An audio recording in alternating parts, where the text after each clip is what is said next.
Bienvenue. Merci. Comment ça va? Je vais bien, et vous-même? Bien, merci. Ce sont mes paquets? Oui. Sous ces emballages, difficile de ne pas les reconnaître.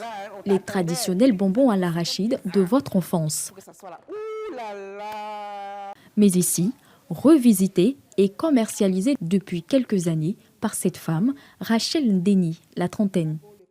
Ici à Angré, elle vient honorer une commande passée par une de ses fidèles clientes. Des caramels, des toffees ou encore des cocos grillés, plébiscités par les consommateurs. J'apprécie tous les parfums. Et je pense qu'elle a commencé d'abord avec le toffee et puis au fur et à mesure, elle est passée à autre chose. Donc on a commencé avec les toffees et après on est passé avec les caramels, tout ce qui est confiserie. Elle a plusieurs parfums. En tout cas, non seulement mes clients apprécient, mais en plus de ça, même moi j'apprécie. Non seulement le goût y est, mais c'est joli à voir. Et ça fait vraiment plaisir de voir qu'une jeune dame, une jeune Ivoirienne, une leader, mais ça peut moderniser notre toffee naturel, notre caramel naturel qu'on connaît.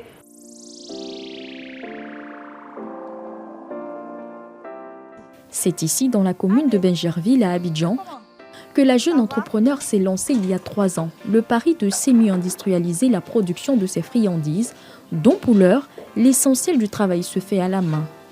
Il faut laisser quelques grains là-dedans pour qu'on puisse boire, voilà. Pour son caramel manufacturé, ce sont 50 kg d'arachides traités par jour, achetés directement auprès des coopératives à Korogo, dans le nord de la Côte d'Ivoire. Des cacahuètes grillées, puis torréfiées à l'ancienne. Pour le moment, c'est manuel.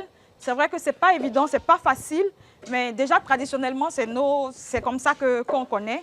Et au fur et à mesure, nous allons améliorer le processus de fabrication, surtout la pénibilité, parce que c'est vrai que c'est pas évident de piler 50 kg d'arachides par jour manuellement. Au total, Rachel Ndeni emploie 11 personnes qui s'attellent aussi en cuisine à la cuisson des graines broyées. Sur le feu, par vagues successives, la poudre d'arachide est mélangée au sucre fondu jusqu'à l'obtention d'une épaisse couche de caramel chaud.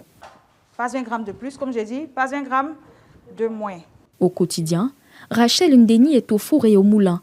Elle s'assure du respect scrupuleux des procédés qu'elle a elle-même établis dans la fabrication de son produit pour obtenir le pari de la qualité et ainsi le démarquer sur le marché local. Traditionnellement, les caramels sont faits, c'est pas dosé, rien, c'est pas maîtrisé, voilà, c'est pas contrôlé. Et donc nous, chez nous, vu qu'on veut apporter, c'est vrai qu'on remet le caramel de notre petite enfance, on propose ça aux clients, mais on veut leur donner un produit de qualité qui ne va pas venir détériorer leur santé. Pour rendre son caramel plus compétitif, Rachel Ndeni est passée de 5 millions au lancement à un investissement de 20 millions de francs CFA.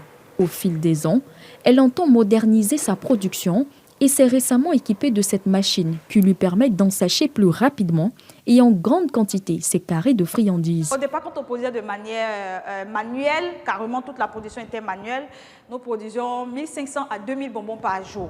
Mais aujourd'hui, avec nos équipements, nous produisons jusqu'à 100 000 bonbons par jour. Ça a un impact parce que vous convenez avec moi que des caramels emballés, il n'y en a pas encore ici. Et donc, les clients sont heureux de savoir qu'il y a un packaging qui est beau. Si vous regardez nos packaging, vous allez voir du pain à Caen, du pain, comme on l'a communément appelé à Lyon, à Gagnois. Donc, il y a la tradition qui est là, il y a la modernisation, c'est vrai, mais il y a la tradition qui est là et nos packaging sont vraiment appréciés. Une stratégie payante, car aujourd'hui, la jeune entrepreneur réalise annuellement un chiffre d'affaires de 15 millions de francs CFA. Des revenus issus de ces petits plaisirs, vendus à 3 000 francs CFA le paquet de 30 pièces, qu'elle livre à des revendeurs dans certains pays de la sous-région. Vu que toute la matière première, nous nous approvisionnons dans les zones agricoles, donc nous contrôlons le coût de production, ce qui nous permet de pouvoir nous aligner sur les prix et pouvoir avoir un gain assez conséquent. Nous avons plusieurs offres, parce que nous avons des produits, des offres pour enfants, pour les entreprises, pour les cérémonies, donc les mariages, les dots. Donc nous avons plusieurs offres et les demandes viennent de partout. Sa passion pour le caramel, Rachel Ndeni l'a cultivée depuis son bas âge.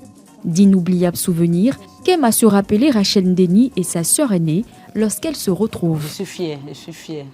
C'est comme si tu prenais le drapeau de la famille, Ndeni. Ah, ça c'est lourd. Oui, c'est lourd, c'est pas lourd, non, sincèrement, je suis fière, je suis fière. C'est de notre maman que Rachel a copié. Elle nous faisait des filles, des caramels. Moi, je vendais à l'école.